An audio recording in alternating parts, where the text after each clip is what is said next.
Buenas tardes, mi nombre es Angélica Ortiz. Yo les voy a hablar sobre la evolución del derecho penal.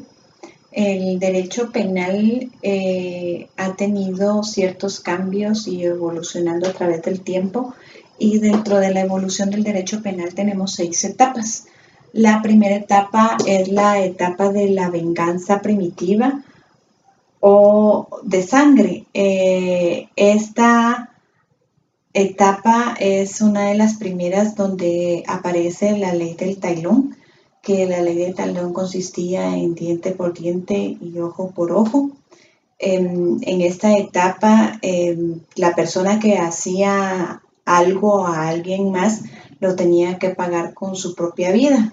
Y la misma persona cobraba venganza sobre este delito que cometía con esa persona. Y regularmente la persona que tomaba venganza de aquella que mataban era el hermano, era un familiar cercano de la víctima que cobraba justicia con otro familiar de la persona que había hecho el daño. Después de esta etapa venía la etapa de la venganza divina.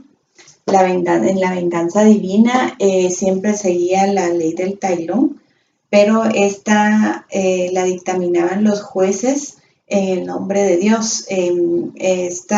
Esta ley era muy ejecutada por todos los sacerdotes de ese entonces. Entonces, todos los castigos que ellos le imponían a la persona que cometía algún delito, lo hacían en el nombre de Dios, por eso se llamaba la época divina. Después de esta venía la época de la venganza pública, donde el delito ya lo determinaron como un problema social. ¿Qué significa esto? Que entonces el delincuente ya no era nada más peligro para la víctima o para la persona que le había causado el delito, sino para la sociedad en sí. En esta época ya todas las penas que se le imponían a la persona o al delincuente era impuesta por el Estado, por eso se le llamó una venganza pública. Después de la venganza pública está el periodo humanitario. En este periodo se determinó a través del jurista Marqués Banqueri que el principio constitucional que nosotros tenemos en nuestros tiempos, donde decía nullum crimen, nulla pena sine lege.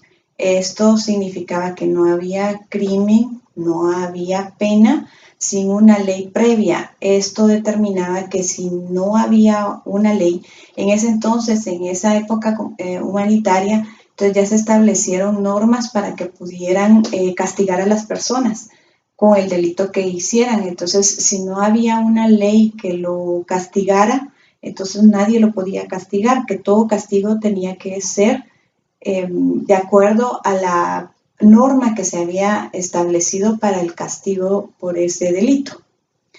Luego la siguiente etapa era la etapa científica.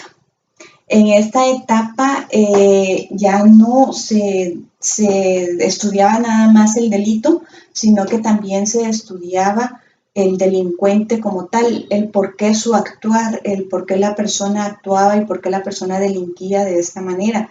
Entonces se empezaron a estudiar todos esos fenómenos de la persona.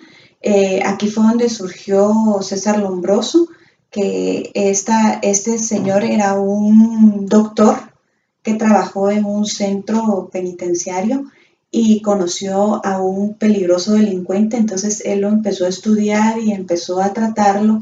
Entonces empezó a encontrar que el delincuente, tanto él como otros a los que él también acostumbraba a visitar y a relacionarse, empezó a encontrar en ellos ciertas características científicas que él como médico encontró y empezó a estudiarlos y empezó a determinar que entonces hay delincuentes natos, delincuentes que nacen ya así y que tienen ciertas características. De ahí parte el delincuente epiléptico, el delincuente nato, etc. Entonces, es de esa etapa donde nace el estudio del delincuente y el por qué él es delincuente. Luego entramos a la etapa moderna, que es donde se establece un código penal, ya se estipulan las leyes y aquí establecen la sustitución de las penas.